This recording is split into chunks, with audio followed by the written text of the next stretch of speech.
کی جڑ ہے، بنیاد ہے۔ اعمال صالحہ چاہے ظاہر کے ہوں چاہے باطن کے ہوں، ان کی بنیاد ہے، اور وہ ہے صبر۔ صبر صبر جو ہے یہ قرآن کریم میں جگہ جگہ اس کا حکم بھی دیا گیا ہے، اور جو حضرات صبر کی صفت سے متصف ہیں ان کی تعریف بھی کی گئی ہے، اور یہ فرمایا گیا ہے کہ جنت جو ہے در حقیقت وہ انسان کے صبر کا نتیجہ ہے، صبر کا پھل ہے۔ حکم دیا گیا کہ یا ایھا الذین آمنوا اصبروا وصابروا ورابطوا، اے ایمان والو صبر کرو، وصابروا، اور جب کسی سے مقابلے کی نوبت آ جائے تو ثابت قدم رہو۔ تو صبر کا حکم سورہ آل عمران جو ہے نا پوری، سارے اس میں احکام بھی بیان فرمائے گئے، اس میں بشارتیں بھی ہیں، اس میں تنبیہات بھی ہیں، سبھی کچھ ہے۔ ختم یہاں جا کے کیا سورہ آل عمران کو، یا ایھا الذین آمنوا اصبروا وصابروا ورابطوا لعلکم تفلحون۔ فلاح اگر چاہتے ہو تو صبر سے کام لو۔ جنتیوں کا ذکر فرمایا، اولئک الذین وجزاہم بما صبروا جنتا وحریرا۔ اللہ تبارک و تعالی بندوں کو جو بدلہ دے گا جنت کا اور حریر کا، وہ کس وجہ سے؟ بما صبروا، کیونکہ انہوں نے صبر سے کام لیا تھا۔ اور اولئک یجزون الغرفۃ بما صبروا، ان کو وہ بالا خانے جنت کے ملیں گے۔ کیوں ملیں گے؟ اس لیے کہ انہوں نے صبر کیا تھا۔ یجزون الغرفۃ بما صبروا۔ اور انما یوفی الصابرون اجرهم بغیر حساب، صبر کرنے والوں کو بے حساب اجر دیا جائے گا۔ قرآن کریم بھرا ہوا ہے صبر کے حکم سے بھی، صبر کے اوپر بشارتوں سے بھی، اور اس ایک جگہ نہیں 20 جگہ اللہ تبارک و تعالیٰ نے یہ بیان فرمایا صبر کی۔ ان فی ذلک لآیات لکل صبار شکور۔ نشانیاں ہیں اللہ تعالیٰ کے قدرت کی نشانیاں ہیں، کس کے لیے؟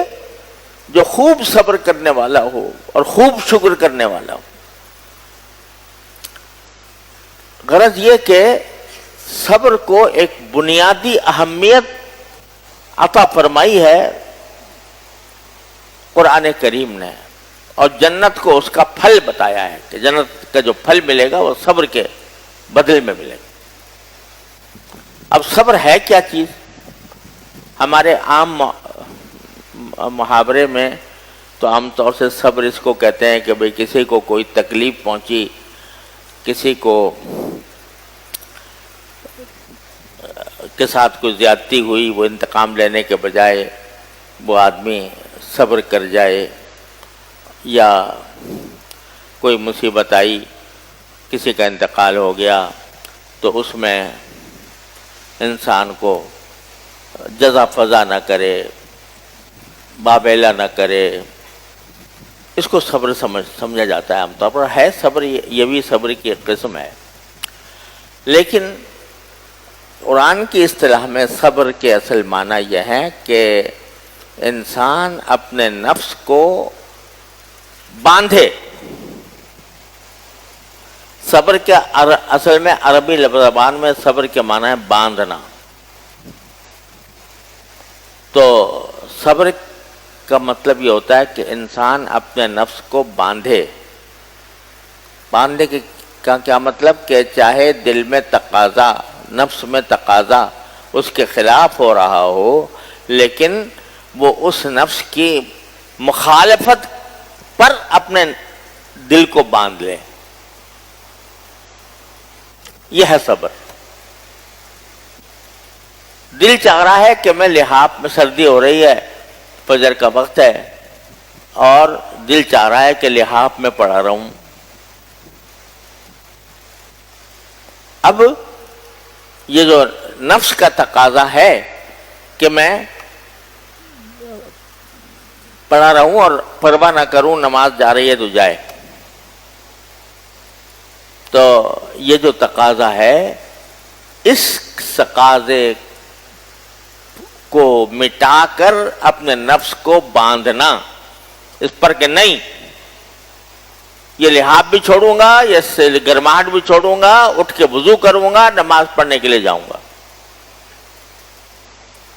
یہ باندھا۔ نفس کی خواہش کو کچل کر اللہ تبارک و تعالیٰ کی طاعت پر باندھ لیا، تو یہ صبر ہوا، صبر علی الطاعات۔ اب یہ روزہ جو ہم لوگ اللہ تعالیٰ نے توفیق دی ہے رکھنے کی، یہ درحقیقت صبر ہی کی تو تمرین ہے، یہ صبر ہی کی تو تربیت ہے، صبر ہی کی تو ٹریننگ ہو رہی ہے کہ دل چاہ رہا ہے کہ پانی پئیں، گرمی ہو رہی ہے، شدید گرمی ہے، پیاس لگ رہی ہے، منہ میں کانٹے بنے ہوئے ہیں، گھر میں یا اپنے سامنے پانی موجود ہے، ٹھنڈا پانی فریج میں موجود ہے یا کسی اور چیز میں ٹھنڈا ٹھنڈا پانی موجود ہے۔ اب دل کیا چاہتا ہے کہ پیو اور پیاس بجھاؤ، گرمی دور کرو، لیکن میں نے روک لیا اپنے آپ کو، نہیں پیوں گا، نہیں پیوں گا۔ تو یہ روکنا یہ کیا ہے؟ یہ صبر ہے۔ اپنے نفس کو باندھ لیا، نہیں کھائیں گے، نہیں پئیں گے، کیونکہ میرے اللہ کا حکم ہے، یہ صبر ہے۔ تو جیسے یہ صبر روزے میں ہوتا ہے، تو ایک روزہ ایک مومن کا بالغ ہوتے ہی شروع ہو جاتا ہے اور مرتے دم تک جاری رہتا ہے۔ وہ روزہ ہے معصیتوں سے، گناہوں سے، اللہ تعالیٰ کی نافرمانی سے۔ مجلس جمی ہوئی ہے، مزہ آ رہا ہے، دوست احباب بیٹھے ہوئے ہیں، کسی کی غیبت ہو رہی ہے، اب دل چاہتا ہے میں بھی اس پہ ایک ردہ چڑھا دوں، میں بھی ایک کوئی جس کی برائی ہو رہی ہے تو میں ایک ردہ چڑھا کے میں بھی اس کے اوپر کوئی اضافہ کر دوں۔ دل چاہ رہا ہے نا، ذرا مزہ آئے گا، مجلس والے مزہ لیں گے، لیکن سوچا کہ یار قرآن شریف میں یہ فرمایا کہ غیبت کرنا جو ہے وہ اپنے مردہ بھائی کا گوشت کھانے کے مرادف ہے۔ اتنی سخت وعید قرآن نے بیان کی ہے، لہذا دل تو چاہ رہا ہے، دل کو مسل دیا، دل کی خواہش کو کچل دیا، نہیں کروں گا، اگر نہیں ہے تو اٹھ کے چلا جاؤں گا مجلس سے۔ اگر یہ لوگ غیبت نہیں چھوڑتے اور غیبت کی مجلس جاری ہے تو میں اپنے نفس کو کچل کر پہنچ جاؤں گا، باہر چلا جاؤں گا، شریک نہیں ہوں گا۔ یہ صبر آسان نہیں ہوتا ہے، یہ کام اپنے یار دوستوں کی مجلس ہے، اپنے رشتہ داروں کی مجلس ہے، اپنے گھر والوں کی مجلس ہے، اور اس میں غیبت ہو رہی ہے، تو آدمی یہ بھی کر سکتا ہے کہ بھئی چھوڑو بھی اس قصے کو، اس میں غیبت ہے، اگر یہ مؤثر ہو جائے سب سے اچھی بات ہے، خود بھی غیبت سے بچ گیا، دوسروں کو بھی بچا لیا۔ یہ نہیں ہو سکتا تو مجلس سے اٹھ کے چلا جائے، اس مجلس میں بیٹھے بھی نہیں جہاں غیبتیں ہو رہی ہیں۔ اب یہ اپنے نفس پر یہ قابو پانا اور نفس کو باندھنا، یہ صبر ہے۔ اور یہ روزہ در حقیقت اسی کی ٹریننگ دینے کے لیے ہے، اسی کی ٹریننگ دینے کے لیے ہے۔ اور اسی لیے رمضان میں صرف اتنی بات نہیں ہے کہ کھانے پینے سے روکا گیا،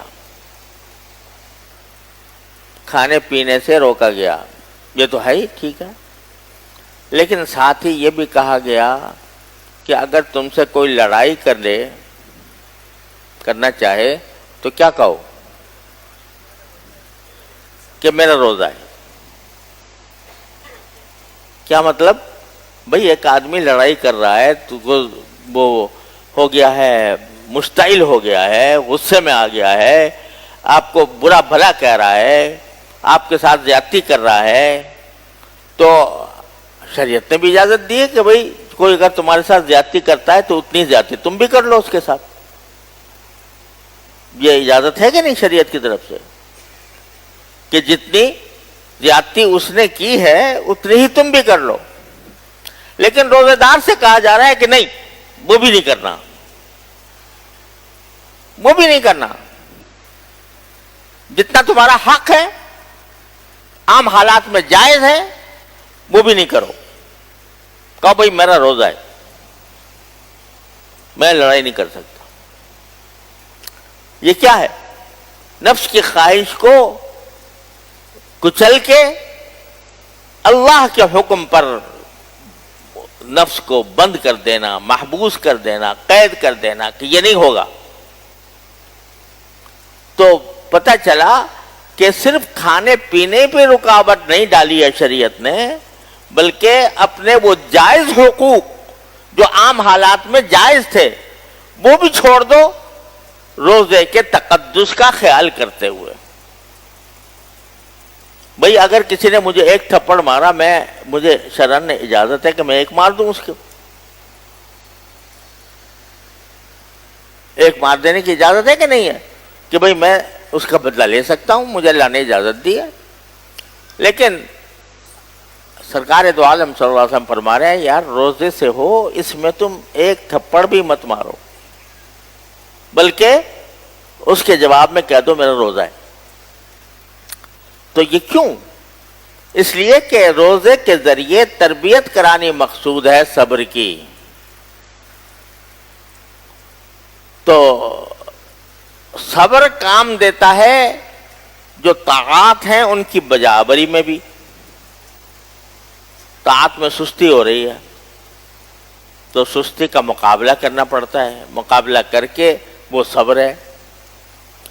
کوئی معصیت کا تقاضا ہو رہا ہے،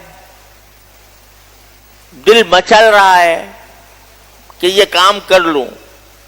آج کا سب سے بڑے فتنہ، سب سے بڑا فتنہ جو ہے نا وہ آنکھ کا فتنہ ہے۔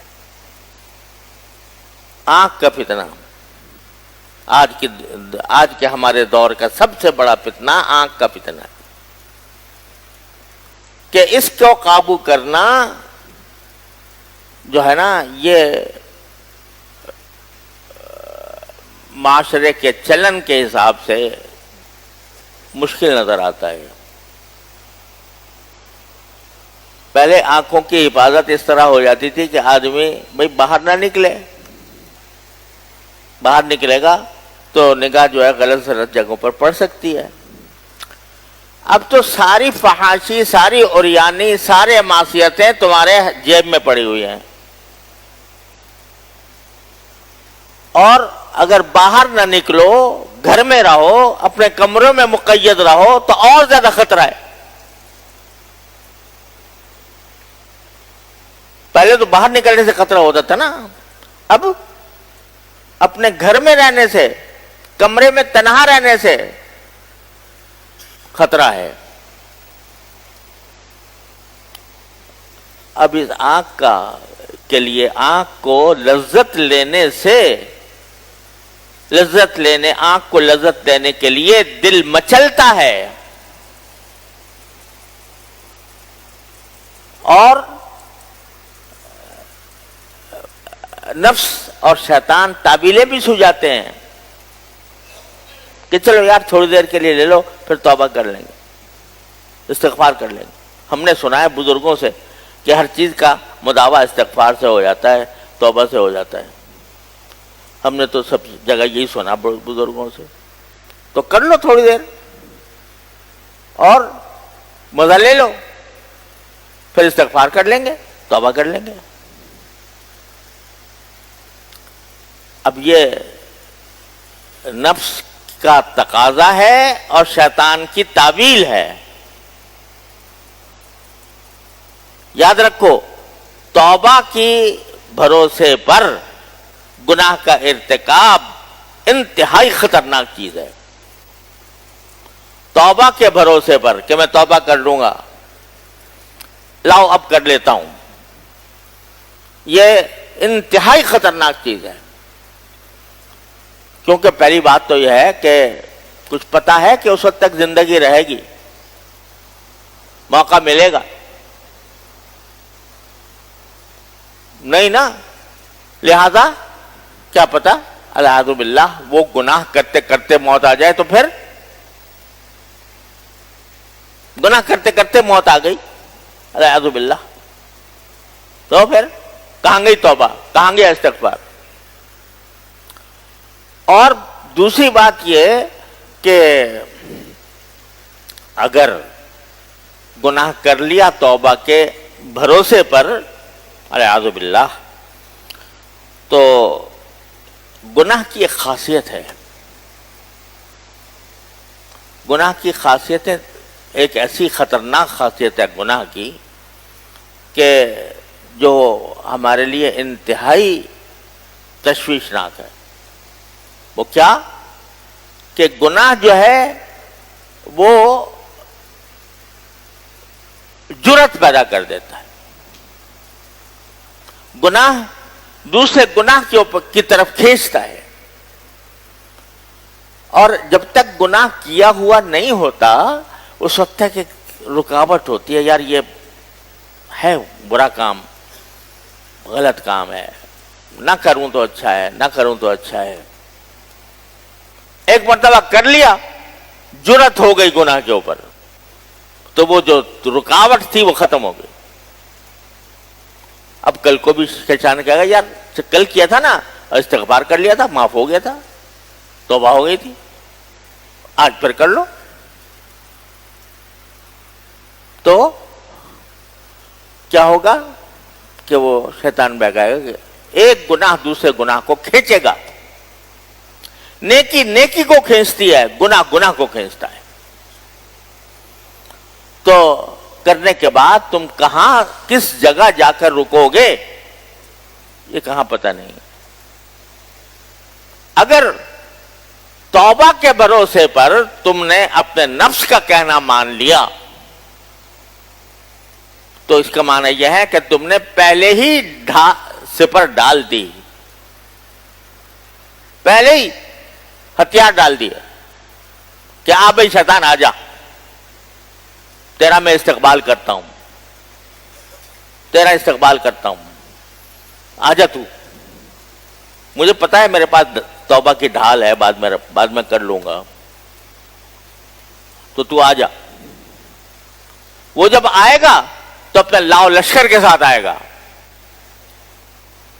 وہ تمہارے توبہ بھی نہیں کرنے دے گا تمہیں العیاذ باللہ، اور اگر کر بھی لی تو وہ توبہ لفظی توبہ ہوگی، اس میں عزم نہیں ہوگا، اس میں آئندہ کے لیے چھوڑنے کا عزم نہیں ہوگا، دوبارہ کرنے کی خواہش ہوگی، دوبارہ کرنے کا مزہ آئے گا۔ اس لیے یہ میں اس لیے کہہ رہا ہوں کہ ہمارے دور کا سب سے بڑا فتنہ نگاہ کا فتنہ ہے۔ اس کو تم نے جب ملوث کر لیا، ارے اسی نگاہ سے اللہ میاں کو دیکھو گے جنت میں، اسی نگاہ سے جنت کے مناظر دیکھو گے، اسی نگاہ سے حوروں کو دیکھو گے، جس نگاہ کو تم نے میلا کر کے اس کو کوڑا بنا دیا، اس سے کیا دیکھو گے؟ تو یہاں صبر کی ضرورت ہے، یہ ہے صبر کا امتحان، یہ صبر کا امتحان ہے کہ دل مچل رہا ہے، خواہشات زور لگا رہی ہیں، اور کوئی بظاہر دیکھنے والا بھی نہیں ہے۔ اس وقت میں کہو کہ نہیں، میرا اللہ دیکھ رہا ہے، میرا اللہ دیکھ رہا ہے، لہذا نہیں کروں گا یہ کام۔ یہ ہے بہادری، یہ ہے شجاعت، یہ ہے دلاوری۔ یہ کیا ہے کہ نفس نے تقاضا کیا اور آدمی پھسل گیا اور اس کو اپنا سارا وجود اس کے حوالے کر دیا۔ یہ کیا بہادری ہوئی؟ بہادری تو یہ ہے کہ عورت بند کمرے کے اندر دعوت دے رہی ہے، بلا رہی ہے، ہئی تلک کہہ رہی ہے کہ آ جاؤ، تو کہتا ہے کہ انہو ربی احسن مثوائے۔ یہ ہے بہادری، یہ ہے بہادری، یہ ہے جوانی، یہ ہے شباب کا مظاہرہ کہ نفس کے آگے ہتھیار نہیں ڈالنے، ہاتھ پاؤں نہیں چھوڑنے، اس کے آگے ڈٹ جانا ہے۔ اس ڈٹنے کا نام صبر ہے۔ تو یہ جو فرمایا کہ بے حساب اجر دیں گے ہم تمہیں، ارے بھائی بے حساب اجر جو دیا جائے گا تو کوئی ایسی چیز تو ہونی چاہیے نا جس کے اوپر اتنا بڑا وعدہ کیا جائے۔ وہ کیا ہے؟ ڈٹنا۔ کس کے آگے ڈٹنا؟ شیطان کے آگے ڈٹنا، اپنے نفسانی خواہشات کے آگے ڈٹنا۔ یہ ہے بہادری۔ جو شخص یہ بہادری کرے گا اس کو بے حساب اجر ملنے والا ہے۔ اور اللہ جل جلالہ کا یہ سنت ہے کہ جو بندہ اپنے دل پر چوٹیں مارتا ہے، اپنی نفسانی خواہشات پر چوٹیں مارتا ہے، چوٹیں مار کر زندگی گزارتا ہے، اتنا ہی وہ اللہ کا قرب حاصل کرتا ہے۔ اللہ کو یہ ٹوٹا ہوا دل ہی پسند ہے۔ ان اللہ مع المنکسرۃ قلوبہم، یہ دل ٹوٹا ہوا ہی پسند ہے۔ جتنا اس پر چوٹ مارو گے اللہ کے لیے، اللہ کے منہیات سے بچنے کے لیے، اللہ کی معصیتوں سے بچنے کے لیے جتنی چوٹیں لگاؤ گے اتنا ہی یہ نکھرے گا، اتنا ہی اس پر اللہ تبارک و تعالیٰ کی رحمتیں آئیں گی، اتنا ہی وہ اس دل کے اندر قیام فرمائیں گے۔ نہ بچا کے تو رکھ اسے کہ یہ آئینہ ہے وہ آئینہ، جو شکستہ ہو تو عزیز تر ہے نگاہ آئینہ ساز میں۔ نہ بچا کے تو رکھ اسے کہ یہ دل آئینہ ہے وہ آئینہ، جو شکستہ ہو تو عزیز تر ہے نگاہ آئینہ ساز میں۔ جس نے آئینہ بنایا اس کو یہ پسند یہی ہے کہ ٹوٹا رہے۔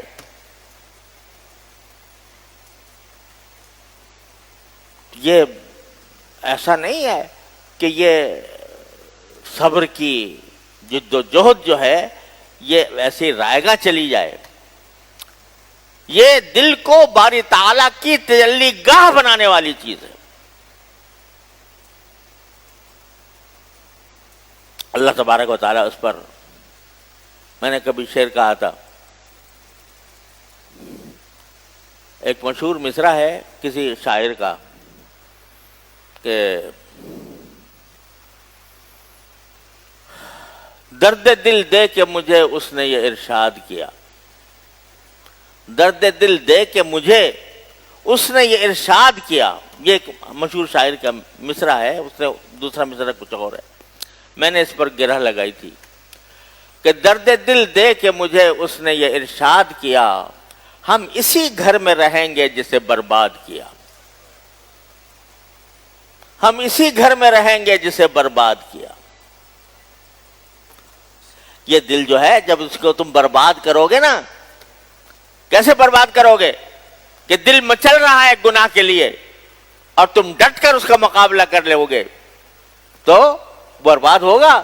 لیکن باری تعالیٰ فرماتے ہیں ہم اسی برباد والے دل میں رہیں گے، آ کر تمہارے دل کو تجلی گاہ بنائیں گے اپنی.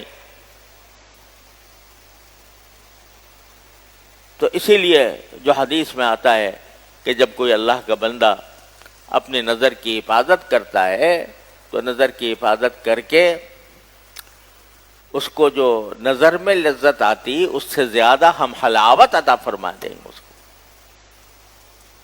کر کے تو دیکھو، شیطان کے آگے کچھ تھوڑا سا ڈٹ کر تو دیکھو. ان کید شیطانی کان ضعیفا، قرآن کہتا ہے. اور کیا کیا کہہ دیا، ان عبادی لیس لک علیہم سلطان. جب شیطان جو ہے بڑی ڈینگیں مار رہا تھا کہ میں انسان کو گمراہ کروں گا اور دائیں سے آؤں گا بائیں سے آؤں گا اور ان کے منہ میں ان کے جبڑوں میں لگام ڈالوں گا، یہ کہہ رہا تھا، تو باری تعالیٰ نے کیا فرمایا، ان عبادی لیس لک علیہم سلطان. جو میرے بندے ہیں تیرا اس پر کوئی قابو نہیں آئے گا.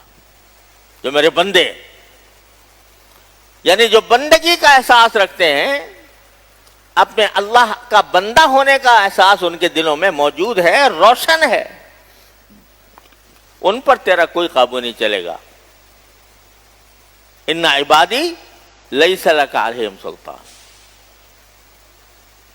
اور اللہ میں نے بھی چیلنج دے دیا شیطان کو. شیطان نے کہا تھا کہ میں ان کے لگام ڈالوں گا ان کے جبڑوں میں، لَأَحْتَنِكَنَّ ذُرِّيَّتَهُ إِلَّا قَلِيلًا. تو باری فرماتے ہیں کہ ٹھیک ہے کر لے جو تیرا کرنا، تجھے جو کرنا ہو. اجلم علیہ بخیلک ورجلک وشارکہم فی الاموال والاولاد وعدہم. لے آ تو اپنا سارا لشکر، جو لانا ہے تجھے اپنا لشکر لے کے حملہ آور ہو جا تو میرے بندوں پر. کچھ تیرا بس نہیں چلے گا میرے بندوں کے اوپر. بندے کون ہیں؟ جو صبر کرنے والے ہیں، جن کے پاس صبر کی ڈھال ہے، جن کے پاس صبر کی طاقت ہے، اس پر تیرا کوئی بس نہیں چلے گا. ان کو ہم نے بتا دیا ہے کہ ان کید الشیطان کان ضعیفا. شیطان کا جو مکر ہے وہ بہت کمزور ہے. تو ایک طرف دل میں یہ سوچو کہ یہ شیطان جو ہے جو بہکاتا ہے بہکا رہا ہے، یہ کوئی مضبوط چیز نہیں ہے، یہ کمزور ہے. اور مجھے جو اللہ تبارک و تعالیٰ نے قوت عطا فرمائی ہے عزم کی، صبر کی، اب ڈٹنے کی، وہ اس کے آگے بہت قوی ہے اس کے مقابلے میں. اور اس قوی صفت کو استعمال کرنا ہی میرے مالک کو پسند ہے. اور اس قوی چیز کو استعمال کرنے سے ہی اللہ تبارک و تعالیٰ مجھے اپنا قرب عطا فرمائیں گے. اس کی وجہ سے مجھے جنت ملے گی، اس کی وجہ سے مجھے ہمیشہ ابدی راحتیں نصیب ہوں گی. یہ آدمی اگر تصور کرے گا شیطان کا حملہ ختم ہو جائے گا، اڑ جائے گا. اس وجہ سے صبر ہے وہ چیز، جو شیطان کو دھکا دیتی ہے، جو شیطان کو بھگاتی ہے، جو شیطان کا داؤ نہیں چلنے دیتی، وہ کیا ہے؟ صبر. اور صبر کوئی ایسی چیز نہیں ہے انسان کے اختیار سے باہر ہو یار، انسان کے اختیار میں ہے. کتنی جگہ پر تم صبر کرتے ہو؟ ملازمت ہے، کہیں پر ملازمت لگی ہوئی ہے، اب صبح کو وقت آ گیا جانے کا، اگر سستی ہو رہی ہو، نیند آ رہی ہو، کیا کرو گے؟ سو جاؤ گے؟ نوکری چھوڑ دو گے؟ نہیں، اپنے نفس پر زبردستی کر کے جاؤ گے کہ نہیں جاؤ گے؟ یہ صبر کر رہے ہو؟ کیا کر رہے ہو؟ کس لیے کر رہے ہو؟ پیسہ کمانے کے لیے. کس لیے کر رہے ہو؟ روزی حاصل کرنے کے لیے، دنیا حاصل کرنے کے لیے. ارے یہی صبر اللہ کو حاصل کرنے کے لیے کرو، یہی صبر جنت حاصل کرنے کے لیے کرو. کتنی جگہ پہ صبر کرنا پڑتا ہے، خون کے گھونٹ پینے پڑتے ہیں.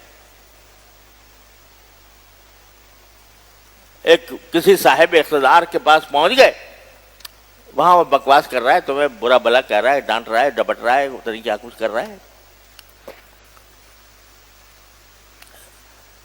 اب کیا کرو گے؟ مارو گے اسے؟ وہاں پر کیا ہوگا؟ صبر ہی کرو گے، خون کے گھونٹ پیو گے، صبر کرو گے. یہ ایک معمولی صاحب اقتدار کی خاطر صبر کر رہے ہو، تو اس مقتدر اعلی کی خاطر نہیں کرو گے. خوب سمجھ لو، جب تک بندے نے اپنے آپ کو اپنی نفسانی خواہشات کے پیچھے لگایا ہوا ہے اور اس کا تابع بنا ہوا ہے، اس کے آگے سر جھکایا ہوا ہے، اس وقت تک کبھی بھی وہ جنت نہیں حاصل کر سکتا، نہ اس کی زندگی درست ہو سکتی. واحد راستہ یہی ہے کہ ان خواہشات کو کچلے اور کچل کر اللہ تبارک و تعالیٰ کی خاطر اپنے اوپر زبردستی کر کے اپنے آپ کو اس کام سے بچائے. بھائی بڑا مزہ آ رہا ہے خلوت میں بیٹھے میں، ایک فلم چل رہی ہے اور لطف لے رہے ہیں آرام سے. یہ بتاؤ کہ اگر اسی وقت تمہارے والد آ کے کھڑے ہو جائیں وہاں پر، کیا کرو گے؟ کہو کہ والد صاحب سے آئیے، تشریف لائیے، آپ بھی شامل ہو جائیے، بڑا مزہ آ رہا ہے. کرو گے؟ نہیں تو اللہ جو دیکھ رہا ہے ہر وقت، اس کا کوئی خیال نہیں. وہاں صبر کرو گے؟ صبر کریں گے کیونکہ باپ دیکھ رہا ہے. چلو باپ چھوڑو، بیٹا دیکھ رہا ہے، وہ اور زیادہ خطرناک. باپ دیکھ رہا ہے اور بیٹا آ گیا، کیا ہوگا؟ استاد دیکھ رہا ہے، شاگرد آ گیا، شاگرد دیکھ رہا ہے، استاد آ گیا، کیا کرو گے؟ تو خدا کے بندو، جب ان مخلوقات کی خاطر سب خواہشیں ختم ہو جائیں گی تو اپنے مالک اور خالق کی وجہ سے نہیں کرو گے. تو یہ صبر ایسی چیز ہے، اور یہ روزے میں اگر صبر کی تربیت ہم نے حاصل نہیں کی تو فائدہ کیا؟ یا ایھا الذین آمنوا کتب علیکم الصیام کما کتب علی الذین من قبلکم لعلکم تتقون. تقوی پیدا کرنا مقصود، تقوی اسی کا نام ہے کہ خواہشات کو دبا کر زبردستی کر کے اپنے آپ کو بچایا جائے. اس کو میں اس طرح تعبیر کرتا ہوں کہ اپنے اوپر زبردستی کرنی چاہیے. کوئی اپنا معمول بنایا ہوا ہے، اس میں سستی ہو رہی ہے، تو کیا ہوگا؟ یہ ہائے ہائے نہ کرو، بلکہ نظم اوقات بنا کر اس نظم اوقات کی پابندی کرو. نفس اگر اس کے خلاف جانا چاہے اس کی مخالفت کرو، اپنے اوپر زبردستی کرو. جتنی زبردستی اپنے نفس کے اوپر کرو گے اتنا ہی اللہ کے ساتھ تعلق قائم ہو، چاہے طاعات کی بجا آوری ہو چاہے معصیتوں سے اجتناب ہو، دونوں صورتوں کے اندر زبردستی کرنی ہے اپنے آپ پر، زبردستی کرنی ہے، ایسی زبردستی جیسے نوکری کے لیے کرتے ہو، ایسی زبردستی جیسے دنیا کی دولت حاصل کرنے کے لیے کرتے ہو، وہی زبردستی کرنی ہے۔ اس کا نام صبر ہے، اور یہی صبر جنت کی ضمانت ہے۔ دعا فرمائی نبی کریم صلی اللہ علیہ وسلم نے، اللہم اجعلنی صبورا واجعلنی شکورا، اے اللہ مجھے صبر کرنے والا بنا دے، اے اللہ مجھے شکر کرنے والا بنا دے۔ تو صبر کرنے والا بنا دے، بعض اوقات لوگ سمجھتے ہیں کہ اس کا مطلب یہ ہے کہ گویا ایک طرح سے دعوت دی جا رہی ہے کہ میرے پاس مصیبتیں آئیں اور میں اس پر صبر کروں۔ نہیں نہیں، دعوت یہ ہے کہ مجھے ایسا صبر کرنے والا بنا دے جو میں اپنے نفس اور شیطان کی مخالفت کر کے، اپنے اوپر زبردستی کر کے، اے اللہ تیرا میں تابع دار بن جاؤں۔ یہ ہے صبر۔ تو بھائی اللہ تعالی ہم سب کو عطا فرما دے اپنی رحمت سے۔ بس صبر اگر حاصل کر لیا تو سب کچھ مل گیا۔ 3 باتیں میں نے عرض کی ہیں پچھلے دنوں۔ ایک، پہلی کیا؟ اخلاص، دوسرے خشوع، تیسرے صبر۔ اگر یہ 3 چیزیں آ گئیں، میں کہہ رہا ہوں یہ اصل الاصول ہیں تمام اخلاق حسنہ کے، تمام اعمال صالحہ کے اصل الاصول یہ ہے۔ ان کو اللہ تعالی ہمیں عطا فرما دے اپنی رحمت سے۔ یا اللہ اپنی رحمت سے عطا فرما دے تو بس پھر زندگی دنیا آخرت سنور گئی انشاءاللہ۔ اللہم صلی علی سیدنا محمد وعلی آل سیدنا محمد کما صلیت علی ابراہیم وعلی آل ابراہیم۔ یا اللہ اپنے فضل و کرم اپنی رحمت سے ہمیں اپنا بنا لے۔ یا اللہ اپنے رحمت سے ہمیں اپنا بنا لیجئے۔ یا ارحم الراحمین اپنے فضل و کرم سے ہمیں اپنا بنا لیجئے۔ یا اللہ یا رحمان یا رحیم یا کریم اپنے فضل و کرم سے اپنی رحمت سے ہمیں اپنا قرب خاص عطا فرما دیجئے۔ یا اللہ آپ قرب خاص عطا فرما دیجئے۔ یا اللہ نفس و شیطان کے مکائد سے اللہ ہماری حفاظت فرمائیے، ان کے سامنے یا اللہ ڈٹنے کی ہمت عطا فرمائیے، قوت عطا فرمائیے۔ یا اللہ اپنے رحمت سے اپنے فضل و کرم سے ہمیں اپنا بنا کر یا اللہ شیطان اور نفس کے حملوں سے ہماری حفاظت فرمائیے۔ یا اللہ ہمارے اندر جو آپ نے ان حملوں کے مقابلے میں جو ڈھال صبر رکھی ہے اللہ وہ ہمارے اندر پیدا فرما دیجیے۔ یا اللہ پیدا فرما دیجیے، اپنی رحمت سے پیدا فرما دیجیے۔ یا اللہ ہم بے ہمت ہیں، ہمت عطا فرما دیجیے، بے حوصلہ ہیں، حوصلہ عطا فرما دیجیے۔ یا اللہ ہم نفس اور شیطان کے مقاعد سے کے آگے ڈھیلے پڑ جاتے ہیں، یا اللہ ہماری ڈھیل کو دور فرما دیجیے، ہماری سستی کو دور فرما دیجیے۔ ہمیں اپنے فضل و کرم سے اپنا بنا کر یا اللہ اپنی محبت ہمارے دلوں میں اس طرح جاگزین فرما دیجیے کہ ہر دوسری چیز کی محبت ہمارے دل سے اس طرح فنا ہو جائے جو آپ کی محبت کے راستے میں رکاوٹ ہو۔ یا اللہ یا رحمان یا رحیم یا کریم اپنے فضل و کرم سے ہمارے تمام گناہوں کو معاف فرما کر یا اللہ اس روزے کے اندر آپ نے صبر کی جو مشق کرائی ہے یا اللہ اس کو روزوں کے بعد بھی، رمضان کے بعد بھی یا اللہ ہمارے دلوں میں باقی رکھیے اور اس کے اوپر عمل کی توفیق عطا فرماتے رہیے۔ یا اللہ اس صبر میں ترقی عطا فرمائیے، اس تقوی میں ترقی عطا فرمائیے، تقوی بھی عطا فرما دیجیے، صبر بھی عطا فرمائیے، ہر طرح کے شر فتنے سے حفاظت فرمائیے، معصیتوں سے حفاظت فرمائیے۔ یا اللہ ہماری تمام جائز حاجتیں اپنے فضل و کرم سے پوری فرما دیجیے۔ جن جن لوگوں نے ہم سے دعا کی فرمائش کی ہے یا اللہ ان سب کی دلی مرادوں کو عافیت و سہولت کے ساتھ پورا فرما دیجیے۔ وصلی اللہ تعالی علی خیر خلقہ سیدنا مولانا محمد وعلی آلہ واصحابہ اجمعین، آمین برحمتک یا